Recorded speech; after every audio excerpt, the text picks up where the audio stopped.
බෙන්නුවට පස්සේ මේකට අවශ්‍ය කරන විසඳුම් ලබා දෙන්න.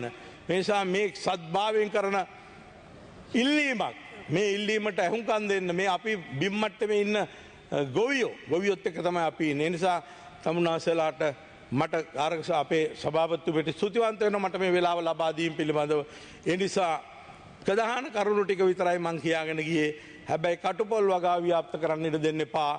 කටුපොල් අක්කර ගාණක් හෙක්ටයාර් 2000ක් වවලා ඊටත් එහා වවලා ඒ හොඳටම ඇති ලංකාවට මේ කටුපොල් වලින් නිෂ්පාදනය කරන තෙල් ටික දාලා පොල් තෙල් වලට කවලම් කරලා අමුතු මිශ්‍රණයක් හදලා තමයි අපි පරිභෝජනය කරන්නේ. මේක මෙහෙදි කරනවා එහෙම නැත්නම් එහෙට ඇරලා එහෙම මෙහෙට එනවා. මේක තමයි ඇත්ත. පිරිසිදු පොල් තෙල් නෑ. මේ දෙක එකට එකතු කරලා තමයි මේ අපේ මිනිස්සුන්ට පිළිකා රෝග හැදෙන්නේ. මෙහෙම නැත්නම් වෙනත් හොයාගන්න බැරි රෝග හැදෙන්නේ. ඒ නිසා මේ කටුපොල් වගාව මැලේසියාවේ තහනම් කරපු කටුපොල් වගාව තමයි අපි මෙහෙට අරන් ආවේ. කටුපොල් වගාවේ මම තරම් වේදනාව විඳින පුද්ගලයෙක් දේශපාලකෙක් ලංකාවේ නැතුව ඇති.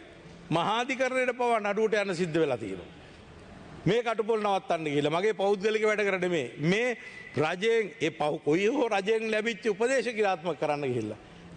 මේ වෙලාවේ ඔබතුමීට ස්තුතිවන්ත වෙනවා මට එක්තරම් වෙලාව ලබා දීම පිළිබඳව බොහොම ස්තුතියි.